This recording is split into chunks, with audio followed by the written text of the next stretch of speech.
Good evening.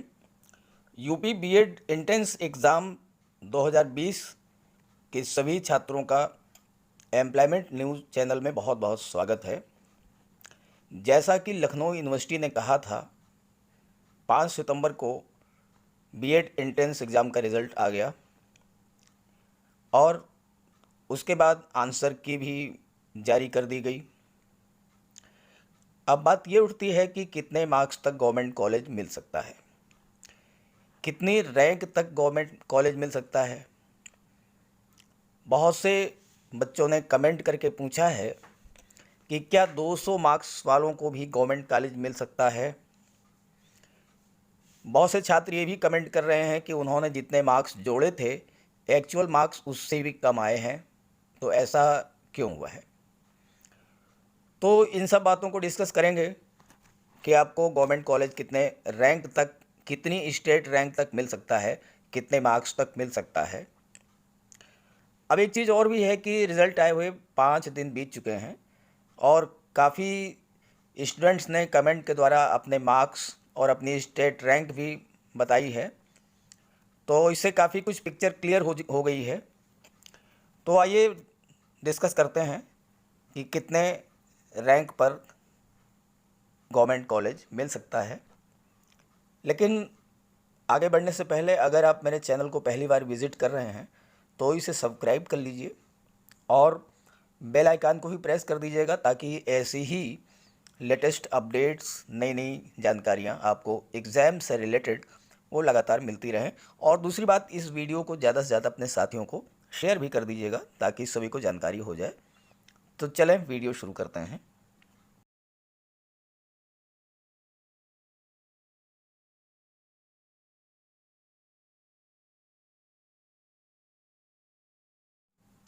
सबसे पहले मैं आपके सामने ये रख रहा हूँ कि कितने मार्क्स पर कितनी स्टेट रैंक आई है।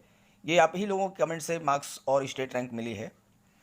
158 मार्क्स पर 56,476 रैंक आई है। 178 मार्क्स पर 32,980 रैंक आई है। 180 मार्क्स पर 30,124 रैंक आई है। ध्यान दीजिएगा कि ये स्टेट रैंक है, कैटेगरी वाइज रैंक नहीं है। 182 मार्क्स पर 29,082 रैंक आई है। 188 मार्क्स पर 23,600 रैंक आई है। 198 पर 15,000 रैंक आई है और 233 पर जो है 2,618 रैंक आई है। तो इस तरह से जहाँ ये प्रश्न था कि 200 नंबर वालों को गवर्नमेंट कॉलेज मिलेगा या नहीं मिलेगा, तो आप यहाँ देख रहे हैं कि 198 मार्क्स पर 15,000 रैंक आई है। अभी हम डिस्कस करेंगे कि कितने रैंक पर गवर्नमेंट कॉलेज मिल सकता है। तो निश्चित रूप से 198 रैंक अगर है तो 200 मार्क्स अगर आपके हैं, 200 से कम भी हैं, तो भी आपको गवर्नमेंट कॉलेज मिल सकता है। ये अलग अलग कैटेगरी पर वेरी करेगा कितने रैंक पर गवर्नमेंट कॉलेज मिल सकता है। गवर्नमेंट कॉलेज अलॉटमेंट की बात करने से पहले मैं आपको एक चीज़ और बताना चाहता हूँ कि ऑलमोस्ट गवर्नमेंट और एडेड कॉलेज मिला करके कुल 10,000 के आसपास जो हैं ये संख्या बनती है सीटों की। 10,000 सीटें हैं गवर्नमेंट कॉलेज और एडेड दोनों को मिला करके। अब इन 10,000 में से आपको एक बात ये समझनी है कि फीमेल कैंडिडेट्स के लिए, गर्ल्स के लिए जो है 3500 सीटें केवल गर्ल्स कॉलेजेस में हैं। 3500 सीटें ऐसी हैं जिस पर मेल कैंडिडेट्स का एडमिशन नहीं हो सकता है। इन 3500 सीटों पर केवल फीमेल कैंडिडेट्स का एडमिशन हो सकता है और बाकी जो 6,500 सीटें हैं वो कोएड की सीटें हैं और उसमें मेल और फीमेल कैंडिडेट दोनों का एडमिशन हो सकता है। तो ऐसी स्थिति में है कि फीमेल कैंडिडेट की रैंक अगर हाई भी है तो भी उन्हें गवर्नमेंट कॉलेज मिलने की संभावना बनती है। तो इस आधार पर अगर हम एक आकलन करते हैं अनरिजर्व कैटेगरी के लिए, तो मेल कैंडिडेट्स की रैंक अगर 9,500 तक है तो उन्हें गवर्नमेंट कॉलेज मिलने के चांसेस हैं, गवर्नमेंट कॉलेज मिल जाएगा। और अगर फीमेल कैंडिडेट्स की रैंक 15,000 तक है तब भी उन्हें गवर्नमेंट कॉलेज मिल जाएगा। अब आइए बात कर लेते हैं ओबीसी कैंडिडेट्स की। तो ओबीसी कैटेगरी की जो मेल्स कैंडिडेट्स हैं उनकी रैंक अगर 13,500 तक है तो उनके गवर्नमेंट कॉलेज के चांसेस बन जाते हैं। और अगर फीमेल कैंडिडेट्स की रैंक 21,000 तक भी है तो भी उन्हें गवर्नमेंट कॉलेज मिल सकता है।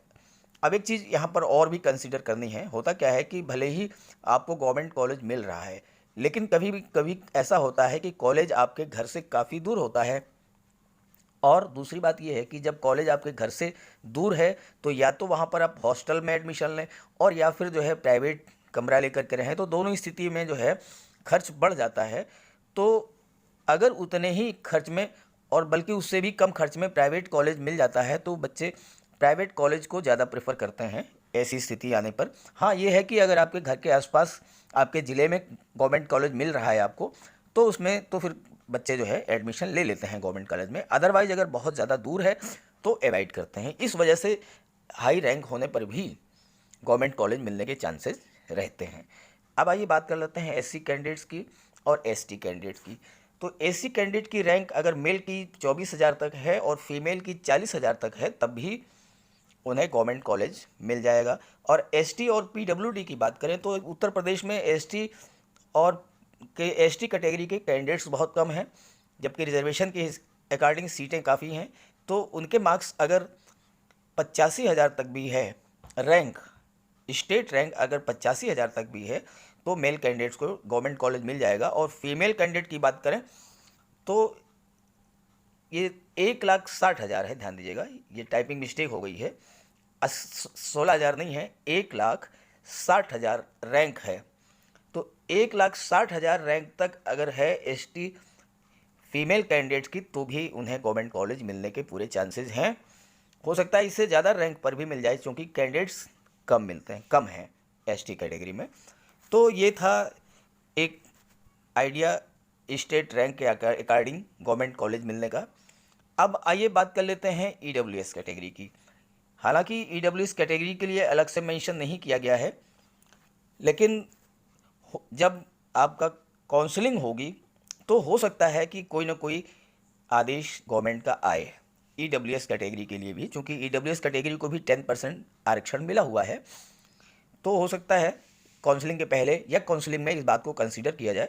तो अगर ईडब्ल्यूएस की बात करें तो ईडब्ल्यूएस मेल कैंडिडेट्स की 15,000 स्टेट रैंक और फीमेल कैंडिडेट की 25,000 स्टेट रैंक अगर है तो उनको गवर्नमेंट कॉलेज मिलने के चांसेज हैं।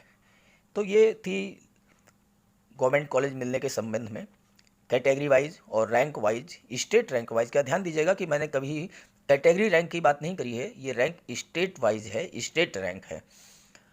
तो वीडियो अच्छा लगे तो इसे लाइक कर दीजिएगा और चैनल को सब्सक्राइब कर लीजिएगा और साथ ही साथ इसे ज़्यादा से ज़्यादा अपने सभी साथियों को शेयर ज़रूर कर दीजिएगा। Okay, thank you.